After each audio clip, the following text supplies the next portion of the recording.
중국의 동북성이라는 아주 큰 지역이 있습니다. 그 동북성의 성시가 심양이라는 도시입니다. 동북성은 우리 한국인하고 조상이 같은 조선족 동포들이 주로 있는 지역이 동북성입니다. 이 동북성 심양시에 우리 한국교회 또 한인교회와 관련 있는 아주 중요한 유적, 기념관이 하나 있습니다. 가서 보면 아주 작은 컨테이너 하나 크기, 아주 조촐한 곳이지만 굉장히 우리에게는 의미가 있는 곳입니다. 존 로서라는 초기 선교사의 기념관입니다. 이 선교사님은 한국, 당시의 조선이죠. 한국을 방문한 적은 없습니다. 그런데 한국 초창기 선교에 기념비적인 공을 세운 분입니다. 왜냐하면 이분이 최초로 한글로 된 성경, 한글로 된 누가복음을 번역해서 출간하고, 그리고 당시에 조선에 전한 분이거든요. 한국에 간 최초의 공식 선교사는 언더우드와 아펜셀러입니다. 그런데 언더우드, 아펜셀러 들어가기 전에 이 존 로스가 뿌린 그 한국어 성경, 그 터전 위에 나중에 그들이 들어간 것입니다. 한국 선교는 선교 역사에서 유례가 없을 정도로 잘 되어졌습니다. 선교 역사 130년 만에 세계 선교사 파송 2위국이 되었습니다. 이렇게 된 결정적 이유 하나가 공식 선교 이전에 이미 하나님의 말씀이, 성경이 들어가 있었습니다. 대동강변에서 개신교 선교사 중에 최초로 순교당한 토마스 목사에 의해서 한자 성경이 전해졌고요. 그리고 이 존 로스 선교사의 한글로 된 누가복음이 이미 전해진 것입니다. 이 존 로스 선교사 기념관이 중국 심양에 아주 조그마한 공간에 방치되어 있는 것은 참 마음이 아픈 일입니다. 저는 2번 가봤는데 처음 한 번은 그 안에 들어가 봤습니다.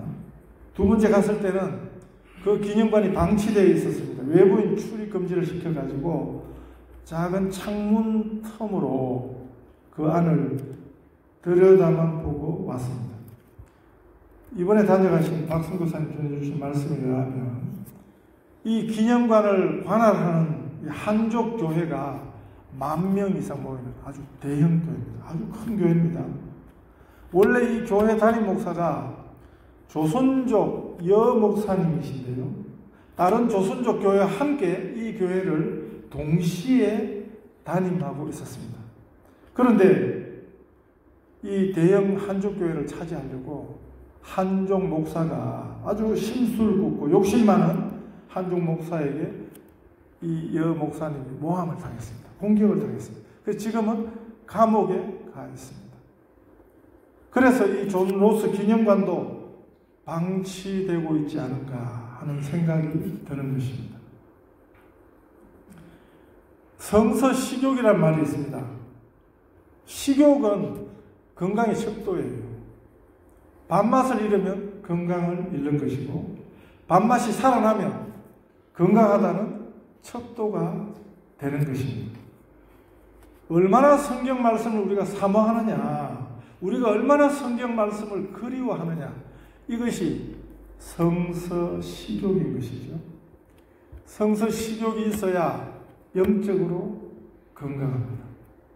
성경을 귀하게 여기고 또 이 성경을 전하는 자, 전도자를 그래서 또한 귀히 여기는 것입니다. 한국 교회에서 이 존 로스 선교사는 너무 귀한 분입니다. 이분을 기념하는 기념관도 그렇습니다. 이 기념관 안에 들어가서 보면 그 시설이 너무 단출해요. 너무 초라합니다. 별게 없어요. 그런데 거기 가장 귀한 것이 있습니다. 바로 한글로 된 누가복음, 그 최초의 한글 성경입니다. 최고의 선교는 하나님 말씀을 전하는 것입니다. 우리 하나님은 말씀하시는 하나님이십니다. 우리 하나님께서 모세에게 친히 돌판으로 만드셔서 그 돌판에 새겨주신 하나님의 말씀, 그 내용이 십계명, 이 10개의 말씀이었습니다. 이 말씀이 인간 역사 최초로 기록된 말씀이었습니다. 이 귀한 두 돌판의 말씀을 하나님으로부터 받아서 양손에 안고 내려오던 모세가 그 산 아래에서 금송아지 우상을 만들어 하나님을 예배하던 그 이스라엘 백성들의 범죄를 보고 그 두 돌판을 던져서 깨뜨려 버렸습니다. 하나님 말씀에 대한 도전을, 하나님 자신에 대한 도전이거든요. 이런 범죄 행위를 그토록 모세가 슬퍼했던 것입니다. 오늘 본문은 모세를 하나님께서 다시 부르셨습니다. 하나님이 임재의 산, 시내 산에 다시 불러 올라오도록 하셨습니다. 너는 돌판 둘을 처음 것과 같이 다듬어 만들라.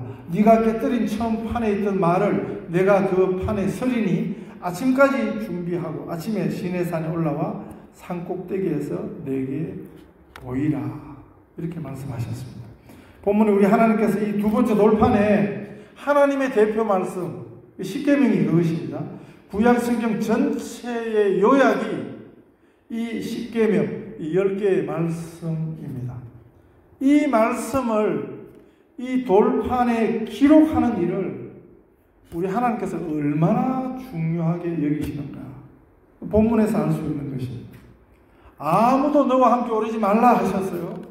온 산에 아무도 나타나지 못하게 하라 하셨습니다. 심지어 양과 소도 산 앞에서 먹지 못하게 하라 하셨습니다. 이 양과 소는 뭘 모르는 짐승이거든요. 그런데 이런 짐승들조차도 주의를 시키라 하셨습니다. 얼마나 중요하고 얼마나 엄중했기에 그랬겠습니까? 그만큼 이 기록된 말씀이 중요했습니다. 하나님의 말씀이 가장 중요합니다. 가장 귀한 것은 하나님의 말씀입니다. 그래서 전도, 선교에 하나님 말씀이 전해지는 것보다 더 중요한 것은 없는 것입니다. 하나님의 말씀을 만나야 합니다. 이 말씀이 무엇을 말합니까? 우리 하나님의 말씀, 그 내용의 본질, 가장 중요한 것은요, 바로 우리 하나님의 사랑입니다. 본문 6절에 보면 자비롭고 은혜롭고 노하기를 더디하고 인자와 진실이 많은 하나님이라 이렇게 말씀했습니다. 그 크신 우리 하나님의 은혜입니다. 이 말씀이 십계명의 본질이에요. 구약 전체, 신구약 성경 전체의 본질이 우리 하나님께서 우리 죄인을 향해서 자비롭고 은혜롭고 노하기를 더디하고 인자와 진실이 많은 하나님. 이게 성경 전부입니다. 그래서 성경은 하나님의 사랑을 말씀하는 책입니다. 우리를 먼저 사랑하신 하나님, 그래서 이 하나님을 너희도 사랑하라고 말씀하는 것이 성경입니다. 이 말씀을 전하고 가르치는 우리 선교사님들을 그래서 우리가 귀히 여기는 것입니다. 저희 교회 한 번씩 외부에서 오셔서 말씀 전해주시는 설교자를 향해서 어떤 이는 목사들 용돈 벌이라고 아주 무지한 표현을 하던데요. 너무 무지해서 말이 안 나왔습니다. 이런 게 증거예요. 이 하나님 말씀에 대한 태도의 증거입니다. 제가 몇 번 말씀드렸습니다. 교회에서, 개신교 교회는 어느 교회를 가도 제일 높은 자리, 지금 이 자리가 제일 높은 자리잖아요. 이 높은 위치에 이 강단이 있는 것, 이게 교회 건물 양식의 전통식이나 현대식이나 똑같습니다. 본질이 똑같습니다. 이곳이 하나님 말씀을 전하는 곳이기에 이 자리에 서는 사람도 존중하는 것입니다. 개신교 교회당 건축의 비밀 하나가 여기 있습니다. 오직 말씀입니다. 하나님 말씀을 가장 중요하게 여기는 곳이 그게 개신교회입니다. 제가 전에 주일학교 교사한테 아이들이 돌아가면서 주일 예배 성경 본문을 읽게 하자 했다가 한 방에 무시당했습니다. 아이들이 뭐 알았어요? 말이 통하지 않아서 그만뒀습니다. 제가 자라는 모교회에서는 남녀, 연령, 직분 상관하지 않고 이 강단에서 하나님 말씀을 읽을 수 있도록 했습니다. 그래서 알았던 것이지요. 목사라서 중요한 것이 아니고 그 사람이 누구든지 하나님 말씀을 읽고 전하는 그 일이, 그 말씀이 그렇게 중요하구나 하는 사실을 그렇게 배웠던 것입니다. 가장 귀한 것은 하나님의 말씀입니다. 하나님 말씀이 곧 하나님 자신이에요. 우리 예수님 이렇게 말씀하셨습니다. 나의 계명을 지키는 자라야 나를 사랑하는 자니. 하나님 말씀에 대한 태도가 하나님에 대한 태도입니다. 우리에게 가장 귀한 것은 하나님의 말씀입니다. 오늘 본문에 우리에게 가장 귀한 하나님 말씀은 우리 하나님의 그 크신 사랑에 대해서, 크신 은혜에 대해서 이렇게 말씀합니다. 인자를 천대까지 베풀며 악과 과실과 죄를 용서하리라. 그러나 벌을 면제하지는 아니하고 아버지의 악행은 자손 3, 4대까지 보응하리라. 7절 말씀입니다. 이 말씀을 오해하면 그래서 3, 4대 가계 저주론이 나왔습니다. 이런 오해는 너무 간단한 것에 대한 오해입니다. 인자를 천대까지 베풀며 악과 과실과 죄를 용서하리라. 세 번역에서는 어떻게 번역했냐면 은혜를 수천 대까지 한결같이 변함없는 은혜를 베푸신다. 이렇게 번역했습니다. 히브리어에서 이 천대가 의미하는 것은 딱 천이 아니에요. 이 천은 영원성에 대한 히브리적 표현입니다. 그래서 인자를 천대까지, 이 의미는 수천대까지 영원토록 이런 의미로 읽어야 합니다. 이 영원한 천대에 비하면 3, 4대는 아무것도 아닌 것이지요. 하나님께서 영원히 우리를 용서하시겠다, 우리를 불쌍히 여겨주시겠다, 여기 되면 3, 4대까지 보응은 그건 없는 것이나 마찬가지입니다. 얼마나 놀라운 하나님의 사랑입니까? 담이 없는 용서입니다. 우리 예수님도 베드로가 형제가 내게 죄를 범하면 7번까지 용서해 주면 되겠습니까?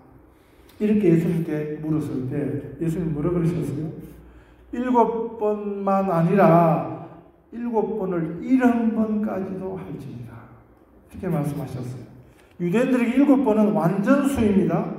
7번 자체가 완전한 용서, 충분한 용서를 뜻하는데 우리 예수님은 7번을 70번까지도 하라. 이렇게 말씀하셨습니다. 용서는 제한이 없는 것이다. 끝없이 용서하라. 그동안 몇 번 용서한 것도 다 잊을 정도로 하는 것이 이게 성경식 용서입니다. 우리식은 3, 3번이고요.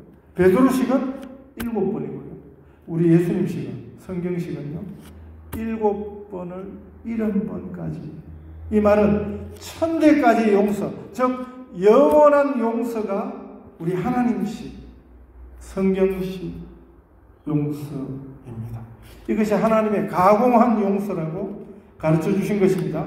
우리가 용서라고 하는 것은 사실 우리가 용서라고 하는 것은 하나님의 용서에 대해 하나도 용서가 아닌 것입니다. 이 진정한 용서는 안다고 깨닫는다고 되는 게 아니에요. 이 영원한 우리 하나님의 용서를 받은 자만이 가능한 용서입니다. 천대까지, 수천대까지 영원한 우리 하나님의 인자하심, 용서, 사랑입니다. 이것이 우리 하나님의 말씀입니다. 그래서 모세는 이 하나님의 크신 은혜를 붙들고 이 사랑에 근거해서 다시 한번 자기 백성, 목이 뻣뻣한 이스라엘 백성들의 그 악과 죄를 용서하여 주시도록 기도했습니다. 지은 죄가 아무리 무겁고 크기로 주 어찌 못 담당하고 못 받으시며 우리 주의 넓은 가슴은 하늘보다 넓고 넓습니다. 우리 주는 날마다 기다리십니다. 밤마다 문 열어놓고 마음 졸이시며 나간 자식 돌아오기만 밤새 기다리십니다. 가장 귀한 것은 하나님의 말씀입니다. 이 말씀, 이 은혜를 만나는, 그래서 복된 한 주간 되시기를 축복합니다. 기도하십시다.